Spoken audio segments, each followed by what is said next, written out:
में एक इस प्रकार का वातावरण तैयार करने की कोशिश की जा रही है कि इस देश की जो सारी समस्याएं हैं उन सारी समस्याओं की जड़ मुसलमान है और हिंदू मुसलमान की समस्या ही इस देश की सबसे बड़ी समस्या है। लेकिन क्या ये वास्तविकता है? क्या ये सही है कि हिंदू मुसलमान की समस्या इस देश की सबसे बड़ी समस्या है?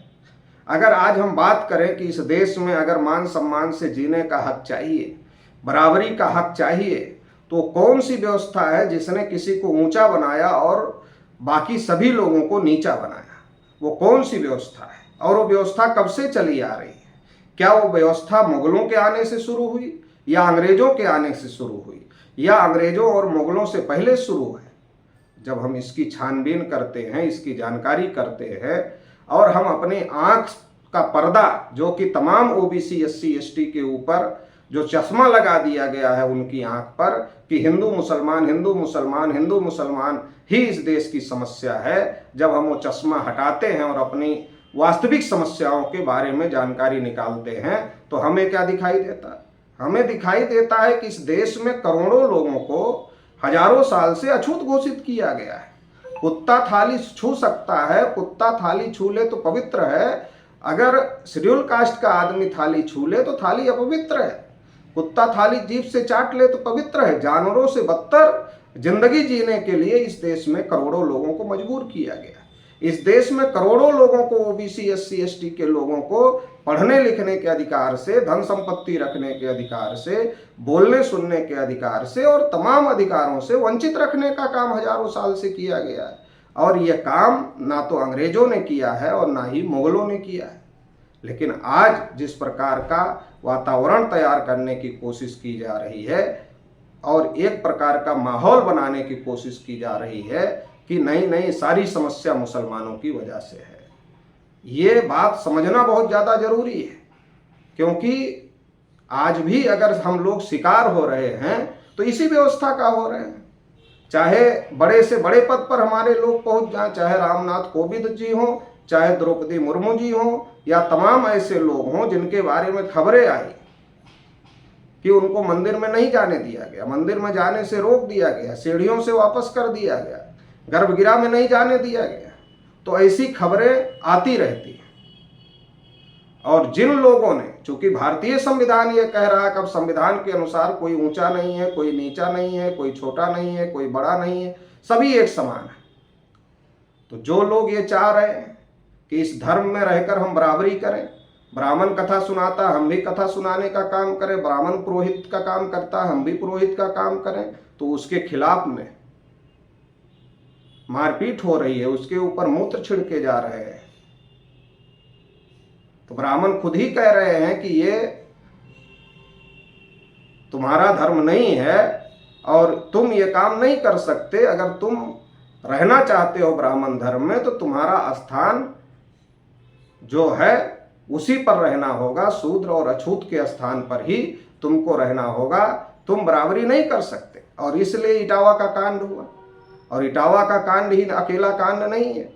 मध्य प्रदेश में पटेल कथावाचिका के साथ क्या हुआ था और छत्तीसगढ़ में यामिनी साहू के साथ क्या हुआ था, तो एक मामले नहीं है, कुछ मामले उजागर होते हैं, बहुत सारे मामले चर्चा में ही नहीं आते। किसी को मूंछ रखने की वजह से पीटा जा रहा तो किसी को घोड़ी पर चढ़ने की वजह से पीट दिया जा रहा, किसी को घड़ा मटका छूने की वजह से उसकी हत्या की जा रही है।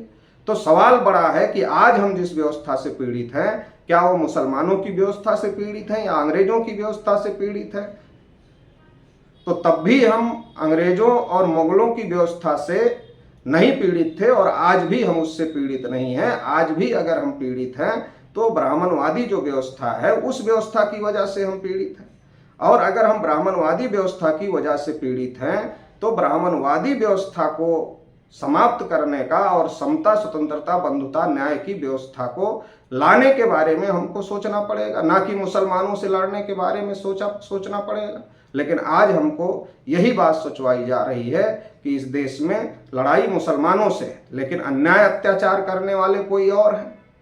तमाम घटनाएं आपके सामने। अभी ताजा घटना आज के दैनिक भास्कर की खबर है कि बाराबंकी का जो रामनगर थाना क्षेत्र है वहां पर एक लोधेश्वर मंदिर है। उस लोधेश्वर मंदिर में एक शेड्यूल कास्ट का नौजवान शैलेंद्र गौतम वो दर्शन करने के लिए जाता है और वो गर्भगृह में जाना चाहता है, तो उसको पुजारियों के द्वारा न केवल रोका जाता है बल्कि उसके साथ मारपीट की जाती है। आदित्य तिवारी जो वहाँ के पुजारी हैं और जो उनके बेटे हैं शुभम तिवारी और अखिल तिवारी के द्वारा उनके साथ मारपीट की जाती है।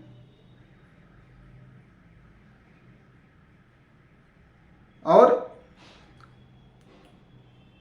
इतना मारा जाता है, इतना मारा जाता है कि बाराबंकी से लखनऊ के लिए रेफर करना पड़ता है। हालत गंभीर बताई जा रही है और ये सारी घटना सीसीटीवी कैमरे में रिकॉर्ड हो गई। तो सवाल यही है कि आज जो हिंदू राष्ट्र की बात करने वाले लोग हैं, जो रामराज की बात करने वाले लोग हैं, उत्तर प्रदेश में तो उनका रामराज है, तो क्या हो रहा है उत्तर प्रदेश में?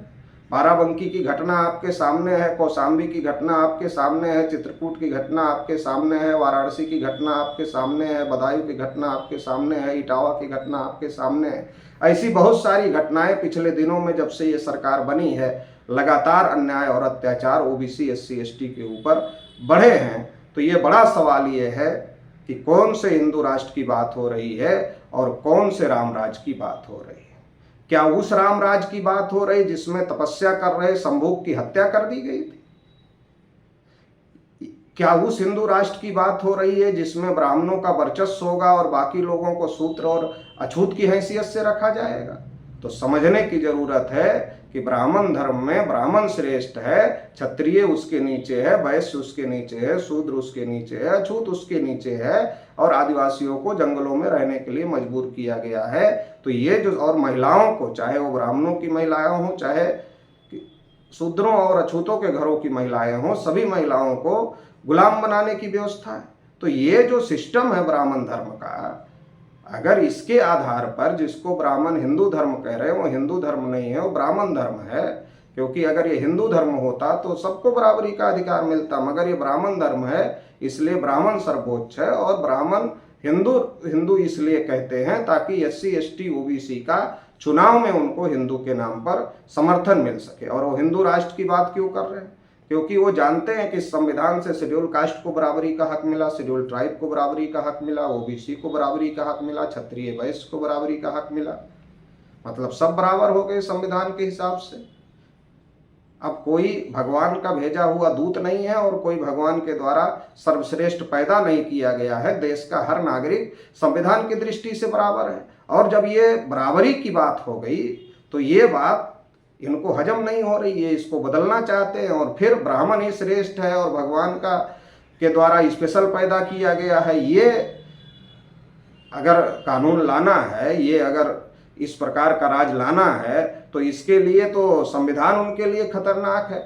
अब संविधान को अगर हटाना है तो हिंदू राष्ट्र के नाम पर OBC SC ST को मूर्ख बना रहे हैं ताकि इनका समर्थन लेकर के हिंदू राष्ट्र के नाम पर ब्राह्मणों का कब्जा राष्ट्र पर करें, ब्राह्मणों के कब्जे वाला राष्ट्र बनाए और इन लोगों को अधिकार वंचित करके शूद्र और अछूत की कैटेगरी में रखकर इनको गुलाम बनाया जाए।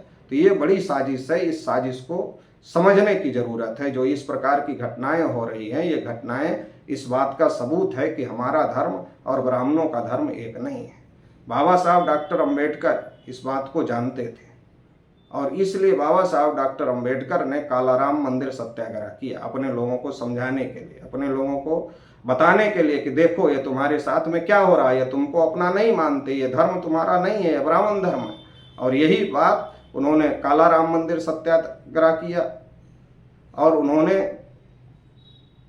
चौधार तालाब का सत्याग्रह किया, उन्होंने मनुस्मृति जलाई। और ये सब उन्होंने इसलिए किया कि इस समाज को एहसास हो कि ब्राह्मणों का ये धर्म है, ये ब्राह्मण धर्म है जिसमें ब्राह्मणों का वर्चस्व है और OBC SC ST के लोग, इनका कोई स्थान इस धर्म में नहीं है। अगर कोई स्थान है तो वो शूद्र और अछूत के लेवल का स्थान है, इनका बराबरी का कोई स्थान इनके लिए नहीं है। इसलिए बाबा साहब अम्बेडकर ने कहा कि इसका बेस ही असमानता पर आधारित है इस धर्म का। अब जिस धर्म का बेस ही असमानता पर आधारित है उसमें सुधार कैसे किया जा सकता है?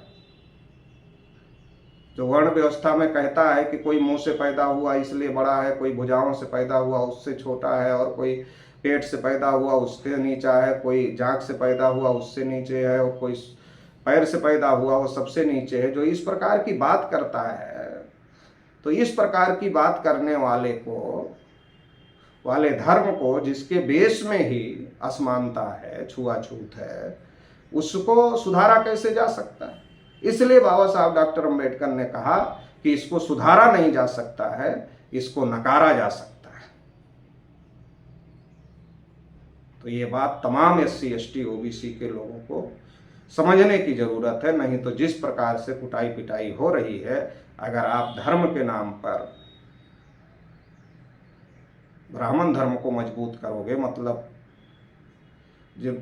जिस ब्राह्मणवादी व्यवस्था ने आपको हजारों साल से शूद्र और अछूत बनाया, उसको मजबूत करेंगे SC ST OBC के लोग, तो जिस प्रकार से कुटाई पिटाई हो रही है आगे भी होती रहेगी। इसलिए ये समझने की ज़रूरत है, हिंदू मुसलमान का चश्मा उतारने की ज़रूरत है, और जो वास्तविक समस्या है उसको समझने की ज़रूरत है, और अपने समाज को समझाने की, जागरूक करने की ज़रूरत है, और इस जो ब्राह्मणवादी व्यवस्था की गुलामी है, इससे बाहर निकलने का प्रयास करना चाहिए, कोशिश करना चाहिए, और इस ब्राह्मणवादी व्यवस्था को नकार देना चाहिए। क्योंकि ये व्यवस्था हम अपने सर पर ढो रहे हैं, इसलिए व्यवस्था चल रही है। अगर हम इसको नकार देंगे, हम इसको अपने सर से उतार देंगे, तो ये व्यवस्था अपने आप ही समाप्त हो जाएगी।